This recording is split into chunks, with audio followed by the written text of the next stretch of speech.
আজকে বগুড়ায় গিয়েছিলাম বিশেষ এক দরকারে। দরকারটা আমি পরে আপনাদের সাথে শেয়ার করছি। বগুড়া শহরটা আস্তে আস্তে খুবই পরিষ্কার এবং শান্ত হয়ে উঠছে। রাস্তাঘাট আগের চেয়ে অনেক পরিষ্কার। এখন রাস্তা বড় হয় হয়তো এই জিনিসটা আরো বেশি লক্ষ্য করা যাচ্ছে। তবে বগুড়া শহর দিন দিন শহর হয়ে উঠছে এবং এর সাথে সাথে বিল্ডিং, অন্যান্য প্রাতিষ্ঠানিক জিনিস বাড়ছে। এখানে একটা রেস্টুরেন্ট আগে ছিল, দেখেছিলাম। রেস্টুরেন্টটা চোখে পড়ছে না। বাস থেকে নেমে হাঁটতে শুরু করলাম। গন্তব্যস্থল হচ্ছে চুলার দোকান। চুলা বলতে আমার ভিডিও যারা দেখেন তারা জানেন যে আমার একটা চুলা আছে, পোর্টেবল চুলা। এই চুলাটায় একদিন হুট করে আগুন ধরে যায়, বুঝতে পারি না কেন ধরে। এরপরে আমার আর চুলাটা ধরাতে সাহস হয়নি। আহ, এই জন্য চুলাটা দেখানোর জন্য বগুড়া নিয়ে এসেছি। এখানে দেখতে দেখতে চানাচুর চোখে পড়লো। এই চানাচুরটা আমার খুবই প্রিয়। এখানে মাছের বাজার, মাছের বাজারে এমনভাবে লাইটিং করা হয়েছে মনে হচ্ছে মাছের শোরুম। মাছগুলো চকচক করছিল, রূপালি সোনালি চকচক করছিল।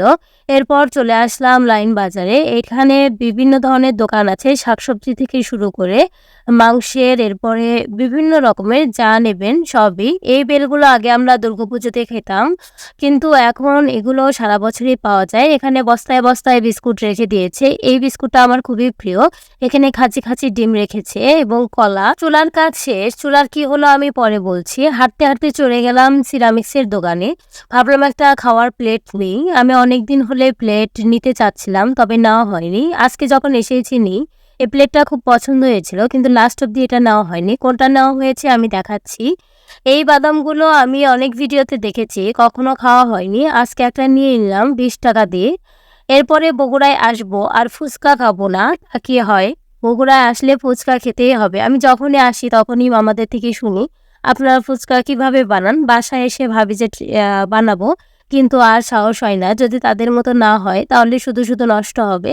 এই 20 টাকার ফুচকাগুলো আমার এত প্রিয়, খুব ভাল লাগে। যখনই ভিডিও দেখি তখনই মনে হয় ছুটে চলে যায়। বগুড়ায় আমার মায়ের জন্মস্থান। বগুড়ায় আসা হবে আর নানি বাড়ি যাওয়া হবে না, এটা হতে পারে না। কারণ আমার সাথে মা ছিল। মা বগুড়ায় আসলে অবশ্যই এখানে একবার অন্তত ঘুরেই যায়। আমরা ফেরত যাচ্ছি, এখানে বাসে বসে আছি। এখানে কি সুন্দর একটা ফুল ফুটেছে। লাস্ট অব্দি আমি এই প্লেট, গ্লাস এবং হাফ প্লেট নিয়েছি। প্লেটটা দোকানে খুব ভালো লাগছিল, কিন্তু বাসায় এসে আর ভাল লাগছে না। তবুও এটাতেই খেতে হবে। আবার সুযোগ হইলে একটা কিনবো। এবার এই বাদামগুলো আসলে টেস্ট করে দেখবো এগুলো কেমন লাগে। বাদাম খুললে এর মধ্যে বেশ কয়েকটা রোয়া।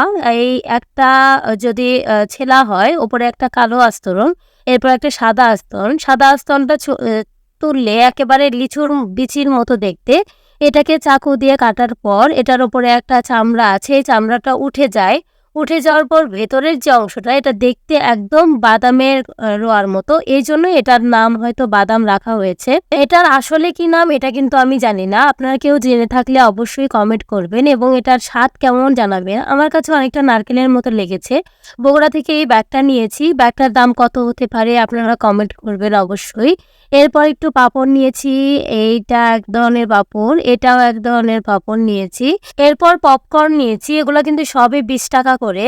এরপরে এক প্যাকেট চানাচুর নিয়েছিলাম। এই চানাচুরটা আমার খুবই প্রিয়, খুব ভাল লাগে।